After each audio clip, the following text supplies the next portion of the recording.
તો વડોદરામાં વરસાદ બાદ રસ્તાઓની અત્યંત બિસ્માર હાલત થઈ છે। અનેક વિસ્તારોમાં રસ્તાઓ પર મોટા ખાડા પડી ગયા છે, જેના કારણે વાહન ચાલકોને ભારે હાલાકી પડી રહી છે। લોકોનું કહેવું છે કે કોઈ મોટી દુર્ઘટના બન્યા બાદ જ પાલિકા તંત્ર જાગશે। કેટલાક લોકોએ અધિકારીઓને તાત્કાલિક કાર્યવાહી કરવાની માંગ કરી। બીજી તરફ મેયર ગીતા મકવાણાનું કહેવું છે કે શહેરમાં ઠેર ઠેર રસ્તાઓના સમારકામની કામગીરી ચાલી રહી છે।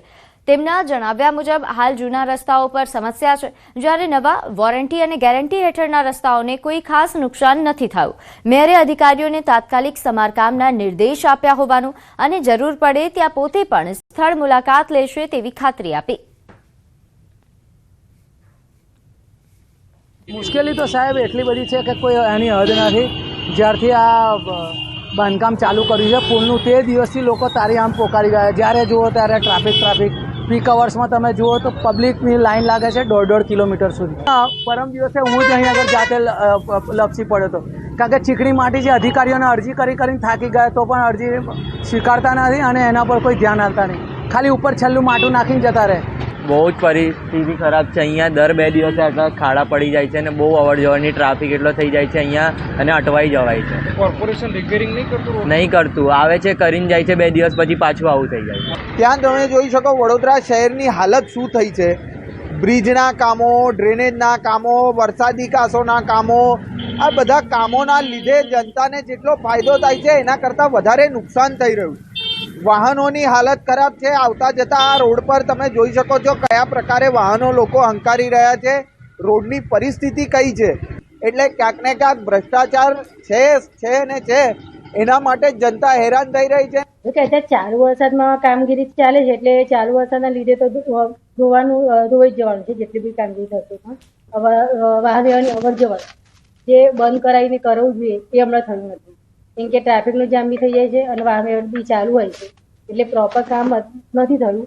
એવું પણ માનું છું કે પ્રોપર કામ નથી થયું। હવે પછીનું જે કામ થશે એ હું મારે પોતે જાતે નિરીક્ષણ કરીને કામગીરી કરવા માંગુ છું।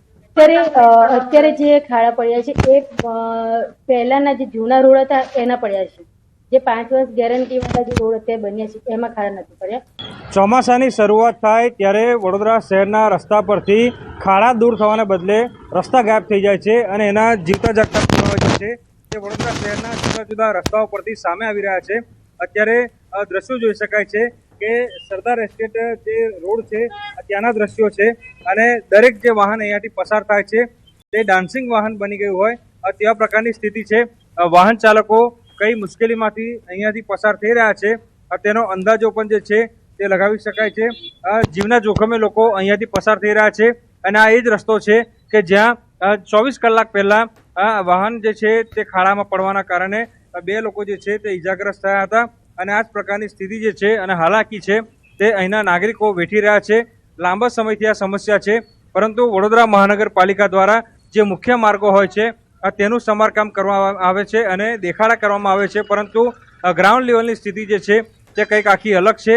ગ્રાઉન્ડ લેવલ પર જો પાલિકાના અધિકારીઓ આવે તો તેમને ખબર પડે કે લોકો જે છે તે કેટલી જે છે તે વેદના વેઠી રહ્યા છે અને કેટલી હલકી કક્ષાની કામગીરી જે છે તે આ રોડના કોન્ટ્રાક્ટરો કરી રહ્યા છે। અને મેં કીધું પ્રમાણે કે વધારે શબ્દો કહેવા નથી બોલવા માટે, કારણ કે દ્રશ્યો જે છે એ દ્રશ્યો જ કઈ બતાવશે કે લોકો કયા પ્રકારની હાલાકી વેઠી રહ્યા છે। આ એક મહિલા જે છે જોઈ શકાય છે કે અકસ્માત થતા રહી ગયો છે। અત્યારે કેમેરો ચાલુ છે, દરમિયાન આ પ્રકારની પરિસ્થિતિ હોય તો જે સામાન્ય વરસાદમાં આ પ્રકારની પરિસ્થિતિ જોવા મળી રહી છે અને વધારે વરસાદ પડે તો લોકોને કયા પ્રકારની મુશ્કેલી પડતી હશે તેનો અંદાજો લગાવી શકાય તેમ છે। હાર્દિક દીક્ષિત, ન્યૂઝ 18 ગુજરાતી, વડોદરા। આગળ વાત કરીએ ગીર સોમનાથની, જ્યાં વિકાસના દાવાઓ પોકળ સાબિત થઈ રહ્યા છે। ઉના ભાવનગર નેશનલ હાઈવે પર ઉના તાલુકાના સામતેર ગામ નજીક રાવલ નદી પર આવેલા પુલની બિસ્માર હાલત હવે વાહન ચાલકો માટે ચિંતાનો વિષય છે। પુલ પર પડેલા મસમોટા ગાબડા અને ભારે વાહનો પસાર થતા અનુભવાતા કંપનને કારણે રોજિંદા હજારો વાહન ચાલકો જીવના જોખમે અવરજવર કરવા મજબૂર બન્યા છે। સ્થાનિકો અને રાહદારીઓના જણાવ્યા મુજબ છેલ્લા ઘણા સમયથી પુલની સ્થિતિ સતત ખરાબ થઈ રહી છે, છતાં સંબંધિત તંત્ર દ્વારા કાયમી સમારકામ કરવામાં નથી આવતું। સ્થાનિકોમાં એવી પણ ચિંતા વ્યક્ત થઈ રહી છે કે સમયસર યોગ્ય પગલાં નહીં ભરાય તો ભવિષ્યમાં મોટી દુર્ઘટના સર્જાઈ શકે છે। સામતેર ગામના સરપંચ સહિત સ્થાનિક નાગરિકો અને સામાજિક આગેવાનોએ જિલ્લા તંત્ર અને સંબંધિત વિભાગને તાત્કાલિક સ્થળ નિરીક્ષણ, પુલની તકનીકી તપાસ અને યુદ્ધના ધોરણે સમારકામ કરવાની માંગ કરી છે. ગામ એ ભલોડું હું રખેલે નીકળ્યો તો 1 ફૂટનો ખાડો પીડ્યો અહીંયા ને પુલ કોઈ અહીં કોઈ ધ્યાન નથી દેતું ને અહીંયા ગમે માણસને જીવની હાનિ થાય એમ 100% એમ. પૂના ભાવનગર હાઈવેનો રાવલ નદી ઉપરનો પુલ છે જે હાવ ખરાબ હાલતમાં છે, જે વહેલા ટકે રિપેર થાય તો વધારે. શું તકલીફ છે અત્યારે પુલમાં? તકલીફમાં એવું છે કે જે બમ્પ જેવી હાલતમાં ખાડો પડી ગયો છે અને પુલ આખો હલે છે. આજે નેશનલ ભાવનગર હાઈવે જે બનાવવામાં આવ્યો છે તેની ઉપર રાવલ નદી ઉપર આવેલો બ્રિજ હાલમાં એક સાઈડના ભાગમાં ધરાશાયી થઈ જાય તેવી સંભાવના છે. તો વહેલી તકે તેનું રિનોવેશન કરી ને રિપેરિંગ કરી ને તાત્કાલિક ધોરણે કાર્યવાહી કરવામાં આવે. તો આ બધે કટુ પડી ગઈ ને ગાડીઓ લઈને જતા બીક લાગે અમને. શું થાય પુલમાં? આમ હલબલે ધ્રુજે ટૂંકમાં પુલ આખો એમ. માંગ શું છે? આ પુલ પાછો નવો બનાવી નાખો એમ. દક્ષિણ ગુજરાતમાં પડેલા ભારે વરસાદના કારણે અનેક વિસ્તારમાંથી વિનાશના દ્રશ્યો સામે આવ્યા હતા. કેટલીય ટ્રેન સેવાને અસર પહોંચી, જેમાંની એક છે બાપુની ટ્રેન, જ્યાં અંબિકા અને કાવેરી નદીમાં આવેલા પૂરના કારણે રેલવે ટ્રેકને ભારે નુકસાન પહોંચ્યું અને 100 વર્ષ જૂની ઐતિહાસિક ટ્રેનની સેવા હાલ બંધ કરી દેવામાં આવી છે. બિલીમોરા વઘઈ નેરોગેજ ટ્રેનની સફર અટકી જતા અનેક વિદ્યાર્થીઓ મુસાફરોની અવરજવર અટકી પડી છે. ટ્રેન બંધ થતા હવે વિદ્યાર્થીઓને ટ્રેનમાં મુસાફરી કરવાના બદલે ટ્રેનના જ પાટા પર ચાલીને શાળાએ જવાની ફરજ પડી રહી છે. ત્યારે સ્થાનિકો સહિત સૌ કોઈ આ ટ્રેન ફરી શરૂ કરવા માટે માંગ કરી રહ્યા છે. આદિવાસી લોકોની આ જીવાદોરી છે જે બંધ થઈ ગઈ છે. યુવા લોકો ફરવા માટે આ ટ્રેનનો નેરોગેજ ટ્રેનનો ઉપયોગ કરતા હતા. જે સરકારને હવે એક જ માંગ છે કે જલ્દીથી જલ્દી એને રિપેર કરે ને જે વર્ષો ગાયકવાડ ટાઈમથી જે આ ટ્રેન ચાલી આવેલ છે તેને પાછી શરૂ કરે.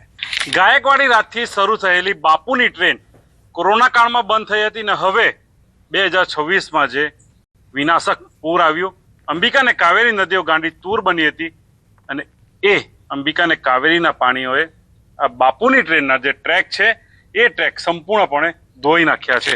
આ દ્રશ્યો છે એ નેરોગેજ ટ્રેન જે છે બિલીમોરાથી વઘઈને આદિવાસી વિસ્તારના લોકો માટે જીવાદોરી સમાન ગણાતી નેરોગેજ ટ્રેન જે 100 વર્ષ કરતાં પણ વધુ સમયથી આ વિસ્તારમાં ચાલી રહી હતી, કોરોના કાળમાં બંધ થઈ હતી ને હવે ફરી આ ટ્રેનના જે પૈડા છે એ થંભી જશે. એટલા માટે કે પૂરના પાણીમાં ટ્રેક મોટા પાયે ક્ષતિગ્રસ્ત થયા છે અને આ વિસ્તારમાં જ્યાં જ્યાં ધોવાણ થયું છે તેની રિપેરિંગની કામગીરી જે છે, મરામતની કામગીરી હાથ ધરવામાં આવશે. પરંતુ કેટલો સમય લાગી શકે એ આ રેલવે પ્રશાસન જ જાણે. હજુ સુધી પણ કોઈ સત્તાવાર માહિતી નથી આપવામાં આવી કે ફરી ટ્રેન ક્યારે શરૂ થશે અને ટ્રેનને શરૂ કરવાના જે પ્રયત્નો છે એ પણ હજુ હાથ નથી ધરવામાં આવ્યા.